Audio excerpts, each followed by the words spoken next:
Hi எல்லாருக்கும். Welcome back to my channel. இன்னைக்கு நம்ம என்ன பார்க்க போறோம் அப்படின்னு பார்த்தீங்கன்னா, நேத்து பார்த்த மாரியே பிஒய்க்யூ தான். ஆனா இது வந்து பயாலஜி ஓரியன்டட்.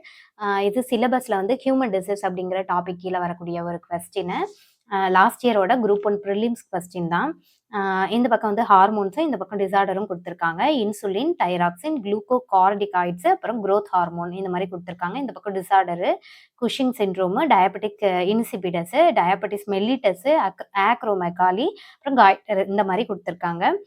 இப்போ இன்சுலின் அப்படிங்கிறது ரத்தத்துல சர்க்கரையோட அளவ குறைக்கக்கூடியது. இன்சுலினோட செக்ரீஷன் கம்மியாகிறதுனால இந்த டயாபெட்டிஸ் மெல்லிட்டஸ் அப்படிங்கிற டிஸார்டர் வந்து வரும். ஸோ 5 அப்புறம் தைராக்சின் அப்படிங்கிறது வந்து தைராய்டு கிளாண்ட்ல சுரக்கக்கூடிய ஒரு ஹார்மோன் தான் இந்த தைராக்சின். இது கம்மியா சுரக்கும்போது காய்டர் அப்படிங்கிற டிஸார்டர் வரும். அப்புறம் குளுக்கோகார்டிகாய்ட்ஸ், இந்த குளுக்கோகார்டிகாய்டோட கார்டிசோல் அப்படிங்கிற ஒரு ஹார்மோன் செக்ரீஷன் அதிகமா சுரக்கும்போது உங்களுக்கு குஷிங் சிண்ட்ரோம் அப்படிங்கிற டிஸார்டர் வந்து வரும். ஸோ இதோட ஆன்சர் குஷிங் சிண்ட்ரோம். அடுத்து குரோத் ஹார்மோன். இந்த குரோத் ஹார்மோன் வந்து அடல்ட்ல எக்ஸசிவா செக்ரீஷன் இருக்கும்போது இந்த ஆக்ரோமெகாலி அப்படிங்கிற கண்டிஷன் வந்து வரும். அடுத்து ஃபைனலா டயாபெட்டிஸ் இன்சிபிடஸ் அப்படிங்கிறது குடுத்துருக்காங்க. அது வந்து 5த் ஒன் எக்ஸ்ட்ரா குடுத்துருக்காங்க.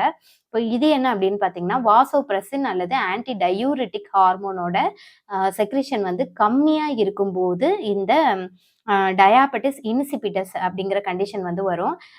இது இந்த வாசோபிரெசின் அப்படிங்கிறது எந்த கிளாண்டோட சம்மந்தப்பட்டது அப்படின்னு பார்த்தீங்கன்னா, பிட்யூட்டரி கிளாண்டோட சம்மந்தப்பட்ட ஒரு ஹார்மோன் தான் இந்த வாசோபிரெசின் அல்லது ஆன்டி டயூரிட்டிக் ஹார்மோன். இந்த நான் சொன்ன கொஸ்டின் வந்து இதோட ஆன்சர் என்ன அப்படின்னு பார்த்தீங்கன்னா, 5, 4, 1, 3 ஆப்ஷன் சில இருக்கு. இதான் வந்து ஆன்சர். இந்த கொஸ்டின் உங்களுக்கு புரிஞ்சிருக்கும்னு நெனைக்கிறேன். ஏதாவது டவுட் இருந்தா கண்டிப்பா கமெண்ட் செக்ஷன்ல வந்து சொல்லுங்க. இதே மாதிரி அடுத்த ஒரு நல்ல பதிவுல நான் வந்து சந்திக்கிறேன். பாய்.